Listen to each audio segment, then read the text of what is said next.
Sabe-se que em muitas tradições culturais a honra do homem se afirma como a punição da mulher.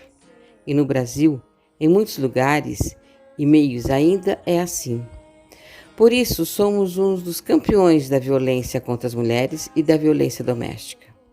As manchetes dos jornais populares estão cheias de crimes passionais, de vinganças pessoais, muito embora seja ainda o tráfico de drogas que cause o número maior de vítimas.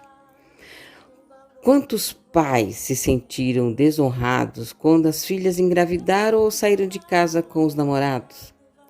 Quantos maridos se sentiram desonrados porque as esposas lhes desobedeceram ou se apaixonaram por outro homem ou simplesmente resolveram sair de casa? Quantos tentaram resgatar a honra com suas próprias mãos, como se pudessem compensar um outro mal recebido? A maneira de restaurar a honra masculina é punindo a mulher e muitas vezes o homem que a desonrou porque a disputou com outro, seu legítimo proprietário. A briga é entre homem e mulher, e entre homem, em disputa do mesmo objeto de posse. Não há diálogo, nem explicações, nem perdão neste modelo de preservação da honra. Nenhum homem quer ser chamado de corno ou chifrudo ou simplesmente reconhecer-se traído. Sua masculinidade estaria ameaçada, sua identidade social e pessoal estaria sendo posta em xeque.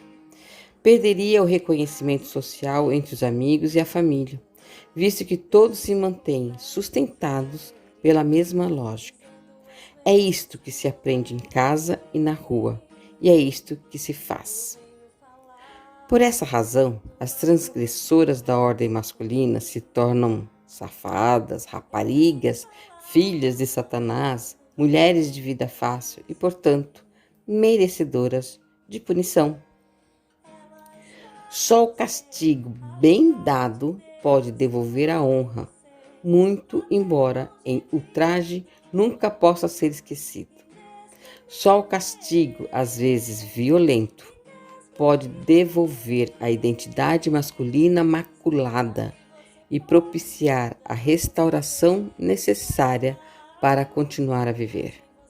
É nessa lógica que muitos agressores não se arrependem do crime cometido e reincidem várias vezes no mesmo tipo de violência. Este é o modelo de macho que impera e fora dele não há outro realmente satisfaça o ego popular. Este ego de aparência forte e reforçado pelos noticiários populares de rádio e televisão, em que os apresentadores são machões, justiceiros, talvez apenas um pouco mais refinados e sofisticados do que os ouvintes. Desde cedo, ao alvorecer do dia, dos bares e pontos de ônibus, das casas mal iluminadas e das barracas de lanche, o noticiário da noite dado pela manhã corre solto. Todos querem saber das últimas notícias. Quem sabe um conhecido, um amigo, um parente se tornou vítima de algum malfeitor ou da má sorte. Quem sabe prender aquele marginal ou aquela alma cebosa tão conhecida. As vozes dos locutores ressoam pelos bairros. Lavou a honra, matou a safada, apunhalou o rival, preparou a cilada para o concorrente.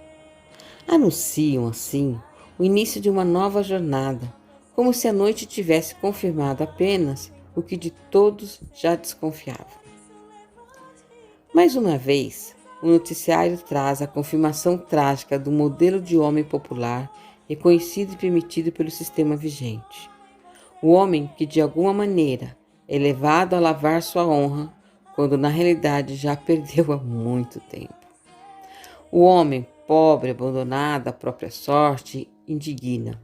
Agarra-se ao que aprendeu a chamar de honra, e ela tem acesso, pois é a única a que lhe permitem ter acesso. A desonra que aparece nada mais é do que o comportamento transgressor de uma mulher saindo de uma relação de posse e entrando em outra, talvez tão opressora quanto a primeira. A desonra é a expressão da tentativa de sentir-se amada, é o anseio incontido de carinho, afeto e segurança. A honra do homem seria medida pela capacidade de manter um sistema de autoridade e dependência da mulher à sua própria autoridade. E a honra da mulher se manteria na medida em que ela se submete a essa mesma tradição. É o que se diz, é o que se quer pensar e é o que se quer que se pense. Honra e desonra se refere a costumes, comportamentos, tradições familiares e culturais. Honra e desonra se refere à necessidade humana de valer aos olhos uns dos outros. Honra e desonra como valores, fora de nós, comportamentos para serem vistos e responderem a expectativas grupais. Honra e desonra que alienam e saturam de mais violência a vida cotidiana já tão difícil e sofrida. Que frágeis são os caminhos desta honra, que violentos são os caminhos desta honra. É a partir de fatos comuns do dia a dia de um bairro popular que a violência de gênero, uma expressão da violência do sistema, fica mais escancarada. É como se, apesar de todos os programas de educação popular, apesar de toda a conscientização política, não tivéssemos conseguido mudar essa cultura da violência ou o culto da violência como forma de identidade masculina. É como se tivéssemos decretado a falência das boas ideias educacionais e religiosas ou sua ineficácia diante do quadro crescente de agressores diretos, como forma de ajustar contas. Mas que contas? Quem não pagou ou quem pagou o quê? Quem é o devedor e de quem é a dívida?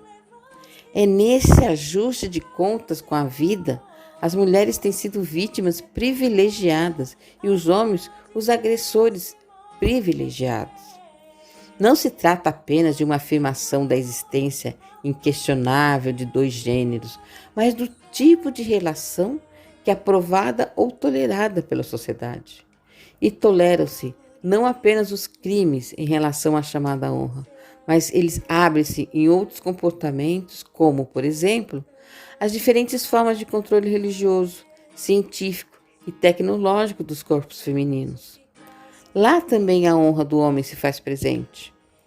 As mulheres devem se submeter a esses donos com aparência fina, conhecedores de seus corpos e de suas almas. E se não o fazem, são punidas de diferentes maneiras. A frágil e enganosa honra que se introduz e se afirma como a lei civilizada dos novos costumes, na realidade, ainda continua a manter as antigas hierarquias culturais. As mulheres têm que ser segundo os homens e segundas em relação aos homens. E aí, tocamos mais uma vez a questão das relações de gênero. Gênero é uma relação entre mulheres e homens reconhecidas e firmadas por instituições, estruturas, costumes e práticas cotidianas. Gênero tem a ver com a forma de socialização em que fomos educadas e que reproduzimos em todas as instituições sociais. Gênero tem a ver com sexualidade, com etnia e com classe social. Estas formas sociais e sexuadas de existir são atravessadas de poderes que se cruzam em diferentes direções de forma a manter uma concepção hierárquica de mando e obediência. As injustas relações de gênero existem em todas as classes sociais e em todas as etnias. Nas classes mais abastadas, mais ricas, elas guardam o refinamento próprio da classe. No entanto, quanto maior a pobreza, mais rude e crua se torna a expressão das relações injustas de gênero. A pancada é maior e a publicidade nos jornais populares é manchete, mas trata-se da mesma cultura violência, que se expressa de diferentes maneiras. Poderíamos nos perguntar se o cristianismo, na sua luta pela igualdade entre pessoas humanas, não estaria isento dessa ferrugem corrosiva nas relações? Ao menos estaríamos a salvo do pecado do mundo? Entretanto, sabemos bem que o cristianismo não nasceu a partir da igualdade de gênero e menos ainda cresceu a partir da igualdade de gênero. Muito embora o feminismo esteja atuando como movimento social há mais de 30 anos no Brasil, a força real e simbólica da submissão continua a estruturar as relações cristãs. As mulheres não conseguiram ainda cidadania integral na maioria das igrejas cristãs. Uma leitura superficial do Novo Testamento já nos permite perceber o quanto o rosto social do cristianismo é masculino. E isto é indiscutível, muito embora nós, teólogas feministas, tenhamos descoberto a liderança de muitas mulheres nas primeiras comunidades cristãs e a presença das fiéis seguidoras de Jesus ao longo de sua vida pública, além da cara feminina do Espírito Santo. O cristianismo, nas suas várias expressões, não é diferente da cultura em que nasceu e em que vive. De uma forma ou de outra, sempre privilegia os homens e sobrecarrega as mulheres, sempre alivia mais a culpa masculina e acentua a feminina, sobretudo no que se refere ao corpo e à sexualidade. Minha vizinha se diz crente. No dia 8 de março, Dia Internacional das Mulheres, ela ouvia as palavras do rádio do pastor de sua igreja. O aparelho de rádio familiar foi socializado de forma que muitas vizinhas, as que queriam e as que não queriam, foram obrigadas a ouvir a mensagem. O pastor, ao cumprimentar todas as mulheres de sua igreja pela significativa data, insistia na importância de sua submissão aos maridos, como expressão da vontade divina. Então, aconselhava com grande veemência que no Dia das Mulheres elas se esmerassem em ser mais conformes à vontade amorosa de Deus. E sugeria algumas práticas simples, como por exemplo, não contar hoje aos maridos os problemas que tiveram com os filhos, não pedir mais dinheiro para pagar as contas da casa, engomar melhor a camisa que ele gosta, não achar ruim se ele sair para conversar com os amigos, preparar a comida que o marido mais gosta. Este presente era, na realidade, ofertado a Deus, embora dado aos maridos no Dia Internacional das Mulheres, e concluiu em sua mensagem festiva, dizendo: neste Dia Internacional das Mulheres, vocês deveriam simplesmente testemunhar através dessas ações a perfeição a qual foram chamadas. No dia 31 de maio de 2004, o ano do Papa João Paulo II, aprovou uma carta endereçada aos bispos da Igreja Católica Romana. O documento veio a público em agosto. Mais uma vez, os digníssimos prelados utilizam a Bíblia para dizer que é lá que podemos encontrar as formas mais justas de relação entre mulheres e homens.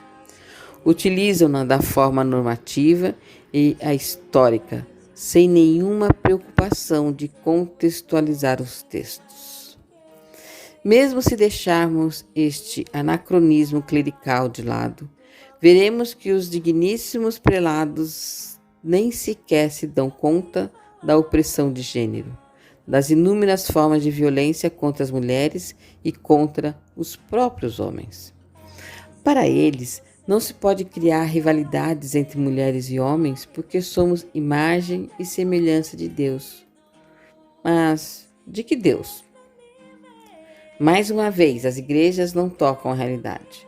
Não sentem o cotidiano da violência do mundo, o cotidiano das relações humanas, na sua grandeza e na sua pequenez.